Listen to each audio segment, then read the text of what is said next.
Hello guys, welcome back in our YouTube channel Commerce with Sanjeev sir. Friends, today we will discuss and study about a very most important topic जिसका नाम है accounting principles. क्या होते हैं accounting principles? इसका मतलब तो हमने पहले समझ लिया, इससे पहले वाली वीडियोस अगर ना देखी हो आप देख लीजिएगा कि अकाउंटिंग प्रिंसिपल क्या होते हैं। शॉर्टली यहाँ पर समझा दूं कि देखिए वो कई वर्षों का एक्सपीरियंस और उनकी जो टर्म्स एंड कंडीशंस के बेस पे जो रिजल्ट्स निकाले गए हैं उन्हीं को हम अकाउंटिंग प्रिंसिपल्स कहते हैं। और अकाउंटिंग प्रिंसिपल्स जो होते हैं एक प्रकार की रिसर्चेस जो हुई हैं अब तक हमारे अकाउंटेंटों के द्वारा, उनने क्या उसका एक रिजल्ट निकाला है, तो वो एक जो रिजल्ट निकाला है सबको फॉलो करना चाहिए, इसी को हम कहते हैं अकाउंटिंग प्रिंसिपल्स। तो वो अकाउंटिंग प्रिंसिपल्स हैं कौन कौन से? देखिए, चाहो तो इसे आप कॉन्सेप्ट कह लीजिए चाहे प्रिंसिपल्स कह लीजिएगा, क्योंकि अकाउंटिंग प्रिंसिपल्स जो हैं वो कॉन्सेप्ट्स के रूप में या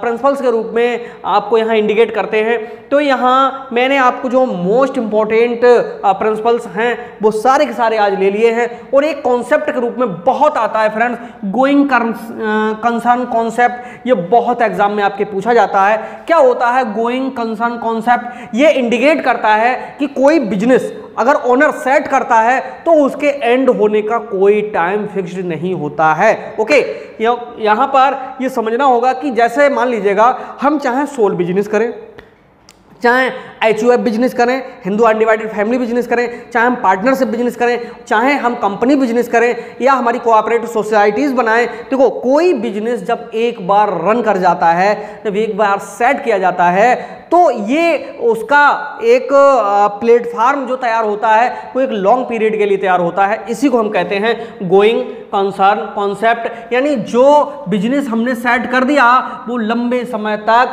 चलता रहेगा और उस बिजनेस से और लोग आते रहेंगे, जुड़ते रहेंगे, आते रहेंगे, ऐड होते रहेंगे, मेंबरशिप लेते रहेंगे, बट जो बिजनेस है वो लॉन्ग पीरियड के लिए हमेशा रन करता रहेगा। ये इंडिकेट करता है गोइंग कंसर्न कॉन्सेप्ट। ओके, अब हम यहाँ पर और जो इंपॉर्टेंट प्रिंसिपल्स हैं उनको हम पढ़ते हैं। देखो, पहला यहाँ पर प्रिंसिपल्स हमने लिखा है बिजनेस एंटिटी प्रिंसिपल्स। देखो क्या होता है बिजनेस एंटिटी प्रिंसिपल्स? देखो, बिजनेस एंटिटी प्रिंसिपल्स हमें ये इंडिकेट करता है कि दो चीजें हैं, एक तो है हमारा बिजनेस और दूसरा होता है बिजनेसमैन। ओके, बिजनेसमैन यानी ओनर भी इसको हम कह सकते हैं। ओके, यहाँ पर बिजनेसमैन या ओनर और दूसरी तरफ है हमारा क्या, बिजनेस। ये दोनों एक दूसरे से अलग होते हैं, यानी इनकी एंटिटी और इनकी अलग अलग होती है, इनकी स्थिति अलग होती है। क्यों होती है? मान लीजिएगा कि कोई भी बिजनेसमैन जब अपने बिजनेस पे होता है और बिजनेस के टाइम पे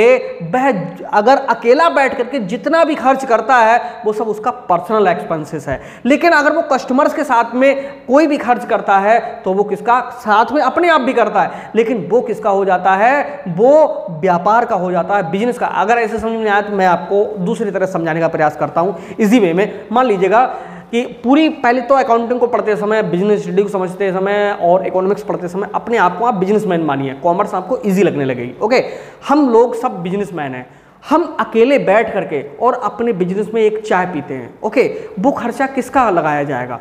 क्या आप उसको बिजनेस का एक्सपेंस मानेंगे? नहीं मानना चाहिए। क्यों? क्योंकि वो हम अपनी पूर्ति के लिए, अपने सेटिस्फैक्शन के लिए हम चाय का यूज कर रहे हैं, कॉफी का यूज कर रहे हैं या कोई और अदर हो सकता है। यहाँ पर एक समझाने का आपको तरीका हमने लिया है। अब यहीं पर हमारे 3 कस्टमर्स और आ जाते हैं और हमने अभी तक चाय नहीं पी या हमने अभी चाय पी, लेकिन वो 3 कस्टमर्स और आते हैं या हमारे क्लाइंट्स आते हैं, उनके साथ में अपना जो बिहेव है अच्छा बनाने के लिए हम उनके साथ में फिर से चाय पीते हैं।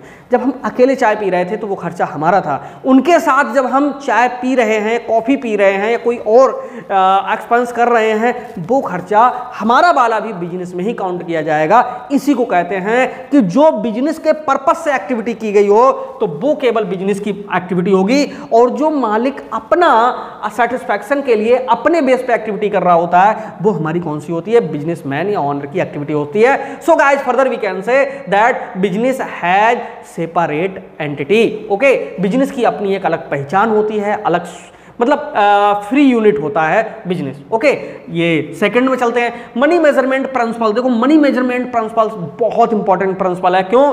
क्योंकि अकाउंटिंग में बहुत सारे ऐसे एक्शंस होते रहते हैं, ऐसी एक्टिविटीज होती रहती हैं जिनको हम मनी में ही मापेंगे, तभी उनका अकाउंटिंग में रिकॉर्ड रहेगा, वरना अकाउंटिंग में रिकॉर्ड नहीं रहेगा। फॉर सपोज मनी मेजरमेंट जो प्रिंसिपल है वो इस बात को इंडिकेट करता है कि मान लीजिएगा कि अगर हम बिजनेस ऑपरेट कर रहे हैं और हमसे दूसरे लोग कंपटीशन कर रहे होते हैं, ओके, जो कॉम्पिटिटर्स होते हैं, कंपटीशन करने वाले, वो हमारे लिए बहुत ज़्यादा अफेक्ट करते हैं, बिजनेस को अफेक्ट करते हैं। मान लीजिएगा कि कोई भी गुड्स है वो हम 100 रुपीज़ में सेल कर रहे हैं, पता चला कि हमारा जो कॉम्पिटिटर है वो इसको 97 रुपीज़ में ही सेल करने लगा। अब हमें क्या करना पड़ेगा? 96 पे आना पड़ेगा या 95 पे आना पड़ेगा। अब 100 से 95 पे आए तो हमारा जो है प्रॉफिट 5 रुपए पर यूनिट घट गया, लेकिन यहाँ पर इसकी एंट्री नहीं होगी। क्यों नहीं होगी? क्योंकि कंपटीशन को हम अमाउंट में नहीं माप सकते हैं। कोई मैनेजर, कोई एम्प्लॉय अगर वो अच्छे से वर्क कर रहा होता है और उसकी डेथ हो जाती है, उससे क्या होता है, पूरा बिजनेस जो है प्रभावित हो जाता है। या कभी कभी ऐसा होता है जो ऑनर की डेथ हो जाती है या ऑनर किसी भी प्रकार से ऐसी बीमारी से ग्रसित हो जाता है कि अपना बिजनेस नहीं कर पाता, पूरा बिजनेस ठप हो जाता है। लेकिन अकाउंटिंग में इसका जो लेखांकन है, रिकॉर्डिंग है, पोस्टिंग है, क्लासिफिकेशन है, नहीं किया जाता। बिकॉज क्योंकि किसी भी बीमारी को, किसी की डेथ को, किसी भी कंपटीशन को, किसी भी नए आए रूल्स एंड रेगुलेशंस को हम मनी मेजरमेंट नहीं कर सकते हैं। सो गाइस, ये दोनों बहुत इंपॉर्टेंट थे, आपने बहुत इजीली समझे भी। नेक्स्ट है अकाउंटिंग पीरियड प्रिंसिपल। ये क्या होता है अकाउंटिंग पीरियड प्रिंसिपल? देखिए, ये अकाउंटिंग पीरियड का मतलब है कि जब हम अकाउंटिंग करेंगे तो हमें एक टाइम लेना होगा, क्योंकि जो बिजनेसमैन होता है जब वो बिजनेस सेट करता है तो वो जानना चाहता है कि मुझे कितना प्रॉफिट हुआ और कितना लॉस हुआ। तो उसके लिए हमें एक पीरियड फिक्स्ड करना होगा, और जो पीरियड फिक्स्ड करना होगा वो कितने टाइम का हो सकता है? देखो, क्वार्टरली हो सकता है, हाफरली हो सकता है, 12 मंथ का हो सकता है। तो ये हो सकता है 1 अप्रैल से और नेक्स्ट ईयर की जाकर के 31 मार्च तक। Okay, 1 April to 31 March next year. Okay, और हो सकता है 1 जनवरी टू 31 दिसंबर। ये कैलेंडर पीरियड कहलाता है, और कैलेंडर पीरियड का भी यूज़ नहीं करते हैं। अब इसी का यूज़ किया जाता है जो हमारा फाइनेंशियल ईयर होता है। फाइनेंशियल ईयर 1 अप्रैल से स्टार्ट होता है, 31 मार्च नेक्स्ट ईयर को जाकर के दी एंड हो जाता है। ओके, ये जो कैलेंडर वर्ष है अगर कोई अपनाता है देन हमें कोई प्रॉब्लम नहीं, ना आपको है, आप उसके बेस पे अकाउंटिंग कर देंगे। लेकिन मोस्टली इसका यूज़ किया जाता है और अपना प्रॉफिट या लॉस जानने के लिए। देखिए, क्वार्टरली, हाफरली एंड मंथली भी हो सकता है, और एनुअल तो जो अकाउंट्स हैं प्रिपेयर होते ही हैं। तो अकाउंटिंग पीरियड ये बात को इंडिकेट करता है कि प्रॉफिट और लॉस जानने के लिए ये जरूरी है कि एक पीरियड फिक्स कर दिया जाए। नेक्स्ट है हमारा डुअल एस्पेक्ट प्रिंसिपल, बहुत इंपॉर्टेंट है यार। कोई भी ट्रांजैक्शन होता है तो वो 2 फॉर्म में होता है, एक होता है रिसीवर और दूसरा होता है गिवर, एक होता है डेबिट, दूसरा होता है क्रेडिट। तो ये जो डुअल एस्पेक्ट का प्रिंसिपल है, इसके जो सिद्धांत को देने वाले थे वो लूकस पासियोली थे, जो इटली के निवासी थे, और उनकी एक बुक है डी कंप्यूट सेट स्क्रैप्चर। बहुत इंपॉर्टेंट बुक है, और इन्होंने जो है एक इटली में ही शायद वेनिस शहर है, वहाँ पर वो एक गार्डनर थे ल्यूकस पासियोली। तो उन्होंने जो पौधों पर पानी वगैरह देते हैं, तो उन्होंने देखा कि हम पौधों को पानी दे रहे हैं, वाटरिंग कर रहे हैं, और पौधे हैं वो हमारे लिए फ्लावर देते हैं। इसका मतलब है कि सेम हियर जब कोई बिजनेस ट्रांजैक्शन होता है तो ये भी होता है कि एक देता है, दूसरा उससे कुछ ना कुछ अटेंड करता है। सो गाइज, यहीं से डुअल एस्पेक्ट शुरू हुआ, और उन्होंने देखा कि अगर हम इसके लिए अगर डबल एंट्री करके देखेंगे तो जो गलतियाँ होती हैं, मिस्टेक्स होती हैं, एरर्स हो जाती हैं, तो या ओमिशंस की जो एरर्स हो जाती हैं, उनके लिए कहीं हद तक थोड़ा थोड़ा दूर किया जा सकता है। तो ये डुअल एस्पेक्ट प्रिंसिपल्स हमें ये बताता है कि कोई भी अगर ट्रांजैक्शन हो रहा है तो उसके 2 आपके अफेक्टेड जो हैं अकाउंट्स होंगे, और कौन सा अकाउंट्स होगा वो इंडिकेट करना पड़ेगा अकाउंटेंट के लिए, और यहीं पर उसको समझ करके और डुअल एंट्री सिस्टम के बेस पे उसकी अकाउंटिंग होगी। तो डुअल एस्पेक्ट का मतलब होता है 2 पक्षों का होना। ओके, एक डेबिट और दूसरा क्रेडिट, और इनमें अपोजिट डायरेक्शंस में एंट्रीज होती हैं। अगर एक डेबिट होगा तो दूसरा 100% क्रेडिट होगा उसी अमाउंट से। नेक्स्ट है हमारा रियलाइजेशन प्रिंसिपल। रियलाइजेशन, अब देखिए ये 4 जो थे ऊपर के बहुत मोस्ट इंपॉर्टेंट थे, लेकिन ऐसा नहीं नीचे नहीं है, नीचे वाले भी हैं। देखिए यहाँ से कुछ ना कुछ आना तो 100%, और जो मैं आज समझा रहा हूँ इसी में से कुछ ना कुछ आएगा। ओके 100% आएगा। और इनके जो नोट्स हैं मैं टेलीग्राम चैनल से आपको प्रोवाइड करा दूंगा। बहुत ईजी नोट्स होंगे, एक बार पढ़ोगे याद हो जाएंगे। नेक्स्ट है यहाँ पर रियलाइजेशन प्रिंसिपल। देखो रियलाइजेशन जो प्रिंसिपल है वो ये बात करता है कि हम कभी भी जो हमारी इनकम है वो जब तक रिसीव्ड नहीं हो जाती है तब तक हम उसे अपनी इनकम नहीं मानेंगे। एक तरफ लिखते हैं इनकम और दूसरी तरफ होते हैं एक्सपेंसेस। एक ओके देखो इनकम को जब तक हम इनकम नहीं मानेंगे जब तक वो रिसीव्ड ना हो जाए। जैसे मान लीजिए टीचर किसी स्टूडेंट के लिए 100 बच्चों के बैच के लिए अगर वो कोचिंग पढ़ाता है और पता चलता है कि 100 बच्चों के हिसाब से उसकी जो फीस का कलेक्शन है यदि वो 80 लोगों का ही हो पाया है तो उसकी इनकम 80 बच्चों के जो फीस डिपॉजिट हुई है उसी के बेस पे मानी जाएगी, 100 के बेस पे नहीं मान सकते। क्यों? क्योंकि हमारा जो रियलाइजेशन प्रिंसिपल्स है वो ये इंडिकेट करता है कि इनकम को तब तक इनकम नहीं माना जाएगा जब तक वो रिसीव्ड नहीं हो जाएगी। ओके और दूसरी तरफ एक्सपेंसेस का पेमेंट हुआ हो या ना हुआ हो, लेकिन जैसे ही एक्सपेंसेस जनरेट हो जाता है उसको तुरंत एक्सपेंसेस मान लिया जाएगा। ये बहुत इंपॉर्टेंट है यार। प्रिंसिपल्स हैं क्या?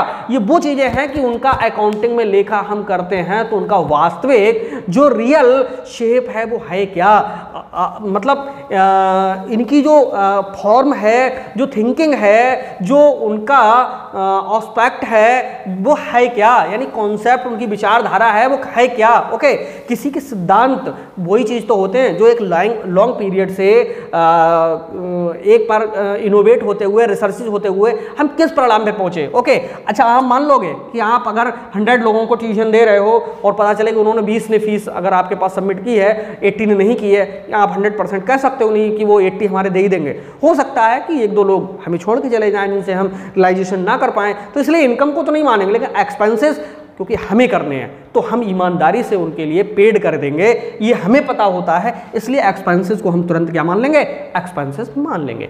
नेक्स्ट है हमारा principle of full disclosure. Okay देखिए फुल डिस्क्लोजर कहते हैं हम जो डिस्क्लोज करना होता है यानी प्रकट कर देना, स्पष्ट कर देना, यानी उन्हीं का हम अकाउंटिंग में लेखांकन करेंगे, उनको जो है पोस्टिंग करेंगे, रिकॉर्डिंग करेंगे, जो पूरी जानकारी जिससे संबंधित हम चाह रहे हैं वहां से हमें इंफॉर्मेशन मिल रही हो। ओके नेक्स्ट है प्रिंसिपल ऑफ कंजर्वेटिज्म और प्रूडेंस। देखिए कंजर्वेटिज्म और प्रूडेंस का मतलब होता है कि जो पुरानी अवधारणा है उसके बेस का जो सिद्धांत है। देखिए पुराने समय में बहुत सारी ऐसे धारणाएं थी और जो कौन सी थी, जैसे मान लीजिएगा कि सुबह में कोई बिजनेसमैन होता जब तक वो कैश से ट्रांजैक्शन नहीं कर देता तब तक जो क्रेडिट है उसके लिए नहीं करता। ऐसा क्यों माना जाता है? ऐसा इसलिए माना जाता है कि मान लीजिएगा पहला ट्रांजैक्शन अगर कैश से हो गया तो हमारे पास में बिजनेस जैसे ही स्टार्ट किया तैसे ही पैसा आना शुरू हो गया, और पैसा आना शुरू हो गया इसका मतलब है कि फिर पूरे दिन पैसा आता रहेगा। तो एक पुरानी ये विचारधारा थी। कंजर्वेटिज्म का मतलब वही है पुरानी रूढ़िवादी घिसी पीटी विचारधाराएं जो पुराने समय में होती थी। और अब यहाँ पर थोड़ा सा ये समझाना होगा कि अगर हम पहला ट्रांजैक्शन अगर कैश में कर देंगे, क्या जरूरी है कि पूरे दिन कैश आता ही रहेगा है? लेकिन ये मोस्टली उस समय के लोगों की धारणा थी जो धीरे धीरे इस बात को इंडिकेट करती ही कि उधार कम से कम एक सेल तो नहीं हुई। ओके यानी पहले क्या होता था कि अगर क्रेडिट सेल कर देते थे तो उनका जो पेमेंट कलेक्ट करना है उसमें बड़ी प्रॉब्लम्स आती थी, क्योंकि पहले कम्युनिकेशन का जो है इतने अच्छे सोर्स नहीं थे और कम्युनिकेशन गैप बना रहता था, क्योंकि पहले जो कन्वर्सेशन होता था वो बाय द पोस्ट होता था। ओके लेकिन आज के समय में मोबाइल है तो ये सारी चीज़ें चेंज होती चली जा रही हैं। नेट है, मोबाइल है और अब बहुत सारे एम्प्लॉइज़ हैं, अब तो तरह तरह की चीज़ें आ गई हैं। और यहाँ पर नेक्स्ट है मैचिंग प्रिंसिपल। देखो मैचिंग प्रिंसिपल, मैचिंग का मतलब होता है मैच करना, यानी मिलान किससे करोगे यार? दो ही चीज़ें होती हैं बिजनेस में, एक होती है इनकम और एक होते हैं एक्सपेंसेस। ओके तो इनकम और एक्सपेंसेस में ये मैच करके देखने का ये सिद्धांत है कि हम जो बिजनेस कर रहे हैं उसमें खर्चा कितना आ रहा है और वहाँ से पैसा कितना आ रहा है, इसी को हम कहते हैं मैचिंग प्रिंसिपल। नेक्स्ट है प्रिंसिपल ऑफ मैटेरियलिटी। मैटेरियलिटी का मतलब होता है कि कौन कौन सी चीज़ें हैं बिजनेस में जो मैटर रखती हैं, मैटर का मतलब महत्वपूर्ण है। ओके उनके लिए यहाँ पर क्या गया। नेक्स्ट है कॉस्ट प्रिंसिपल। यानी कॉस्ट प्रिंसिपल हमारा ये करता है कि हम किसी भी जो हमारा प्रोडक्शन है या हमारे पास में पहले से कोई असेट्स है, उसकी हम कॉस्ट किसको माने, क्योंकि वहाँ पर एक हिस्ट्रिकल कॉस्ट होगी, एक मार्केटिंग कॉस्ट होगी, एक बुक वैल्यू होगी। क्यों? हिस्ट्रिकल कॉस्ट हमारी वो कहलाती है जो पुराने समय में इतिहास में जो लिख दी गई कि ये उनकी कॉस्ट ये है, वो हमारी हिस्ट्रिकल कॉस्ट बन गई जाकर के। तो इन तीनों में जो सबसे ज़्यादा होगी उसको यहाँ पर माना जाएगा। लेकिन यहाँ पर जब अपनी असेट्स की बात करेंगे तो वहाँ पर व्यक्ति क्या सोचता है, यार अपने पास जब उसको आपको अगर देना पड़ जाए, बोले स्टेटमेंट दीजिए तुम्हारे पास में कितनी असेट्स हैं, तो तुम उनके रेट कौन से निकाल करके लाओगे? जो पुराने वाले होंगे कम होंगे, जब लोन लेने जाओगे तो मॉडर्न वाले जो सबसे ज़्यादा होंगे। ओके, तो ये चीज़ें होती हैं कॉस्ट प्रिंसिपल्स। नेक्स्ट है मनी मैनेजमेंट प्रिंसिपल। ये इस बात के लिए इंडिकेट करता है मनी मैनेजमेंट प्रिंसिपल्स कि कोई भी बिजनेस विदाउट मनी मैनेजमेंट के नहीं चल सकता। क्यों? क्योंकि हम जितना भी हमारे पास में मनी होता है वो तो हम कहीं ना कहीं सेट कर ही देते हैं, और इसके साथ में जब जब बिजनेस को जरूरत पड़ेगी तो हम इंतजार नहीं करेंगे कि हम पहले सेल कर हो जाए इसके बाद में हम मैनेजमेंट करेंगे, बल्कि अगर बिजनेस को जरूरत है तो हम उसकी बिजनेस की नीड को पूरा करने के लिए हम तुरंत मनी का क्या कर देंगे? मैनेजमेंट कर देंगे। नेक्स्ट है कंसिस्टेंसी कॉन्सेप्ट। जो कंसिस्टेंसी कॉन्सेप्ट है वो एक इस तरह का कंसिस्टेंसी के लिए इंडिकेट करता है, यानी कोई बिजनेस है वो उसके स्थिरता के लिए बात करता है। यानी ये इस बात पर आधारित है कॉन्सेप्ट कि कोई बिजनेस जहां यार सेट कर दो ना, तो उसको पहले से ही देख लो कि वो प्लेस सही है, वहां पर जितने हम जिसका बिजनेस करना शुरू कर रहे हैं उसके वहां पर हमें क्लाइंट्स हैं या हमारे जो कस्टमर्स हैं वो मिलेंगे भी या नहीं मिलेंगे। पता चले यार कि तुम सरदारों के मोहल्ले में नाई की दुकान की ओपनिंग कराओ तो समझ लो कि वो बिजनेस नहीं चलेगा। तो यहाँ पर ये देखा जाता है कि कोई बिजनेस बहुत कुछ सोच समझ के कहाँ सेट किया जाए, और सेट किया जाए तो फिर लंबे समय के लिए वहीं पर उसके लिए स्थिर रखा जाए। ओके, तो ये हमारे बहुत इंपॉर्टेंट जो प्रिंसिपल्स थे, जिनमें से ऊपर के जो 4 हैं और इधर गोइंग कंसर्न कंसेप्ट है, इसको बहुत अच्छे से तैयार कर लीजिएगा। अगर 4 ये और एक ये 5वां और 1-2 यहाँ से अगर आप तैयार कर लेते हैं, देखिए मोस्टली तो ये 5 हैं। ओके, इन 5 में से ही 100% 1-2 आपको मिल ही जाते हैं। ओके, बाकी इनको भी आप कम इंपॉर्टेंट नहीं समझिएगा। तो एक बार क्विक रिवीजन करते हैं और समझते हैं क्या होता है कि यहाँ पर कौन कौन से हमारे प्रिंसिपल और कॉन्सेप्ट्स हैं। देखो, कॉन्सेप्ट आ जाए तब भी आई है, प्रिंसिपल्स आ जाए तब भी आई है। पहला हमारा है गोइंग कंसर्न प्रिंसिपल या गोइंग कंसर्न कॉन्सेप्ट। कोई बिजनेस एक बार अगर सेट कर दिया तो उसके एंड होने का कोई टाइम पीरियड फिक्स नहीं होता है, ये माना जाता है वो लॉन्ग टाइम तक चलता रहेगा। ओके, जैसे डालमिया ग्रुप है, रिलायंस है। ओके, नेक्स्ट है हमारा बिजनेस एंटिटी, मालिक को बिजनेस से अलग कर दिया जाता है। मनी मेजरमेंट उन्हीं का अकाउंटिंग में मतलब पोस्टिंग होगी जिनको हम मनी में मेजरमेंट कर सकते हैं। नेक्स्ट है अकाउंटिंग पीरियड प्रिंसिपल। देखो, एक पीरियड आपको सेट करना पड़ेगा to know for the profit and loss. Next है डुअल एस्पेक्ट प्रिंसिपल। ये इंडिकेट करता है कि कोई भी ट्रांजेक्शन है उसके लिए डेबिट क्रेडिट यानी 2 एस्पेक्ट होते हैं। नेक्स्ट है रियलाइजेशन पीरियड प्रिंसिपल्स। ये हमें ये कहता है कि इनकम को तब तक इनकम नहीं मानेंगे जब तक हमें वो प्राप्त नहीं हो जाएगी, जब तक हम उसको रिसीव नहीं कर लेंगे, और एक्सपेंसेस को तुरंत मान लेंगे, एक्सपेंस हो गया। नेक्स्ट हमारा प्रिंसिपल आप फुल डिस्क्लोजर। आप जानते हो कि इसको डिस्क्लोजर का मतलब होता है कि कहीं पर एकदम स्पष्ट करने वाला, प्रकट करने वाला है, तो ये हमारा डिस्क्लोजर से संबंधित प्रिंसिपल है। नेक्स्ट प्रिंसिपल आप कंजर्वेटिव। पुरानी जो घिसी पिटी जो भावनाएं थी लोगों के अंदर कि उधार लेकर के बिजनेस करेंगे तो बिजनेस नहीं चलेगा। ओके, और अगर बड़ा बिजनेस करेंगे तो बहुत ज़्यादा चलेगा, छोटा नहीं चलेगा। तो इस तरह की ये जो पुरानी धारणाएं थी उनके लिए हम कहते हैं ये मैचिंग प्रिंसिपल। वो हमारा जो मैच कॉस्ट में और इनकम में, यानी कॉस्ट क्या आ रही है और उससे इनकम क्या हो रही, या इनकम और एक्सपेंसेस में मैच करना। प्रिंसिपल ऑफ मैटेरियलिटी, यानी मैटेरियलिटी का मतलब होता है कौन कौन सा मैटर जो है हमारे बिजनेस के लिए महत्वपूर्ण है, कौन कौन सा नहीं है। कॉस्ट प्रिंसिपल यानी किसी भी प्रोडक्ट की क्या कॉस्ट मानी जाए, या बिजनेस में जो हमारी असेट्स हैं उनकी कॉस्ट क्या रखी जाए। मनी मैनेजमेंट, यहाँ पर बिजनेस को कैसे मैनेज किया जाए जिससे मनी की लिक्विडिटी प्रॉपर रूप से बनी रहे।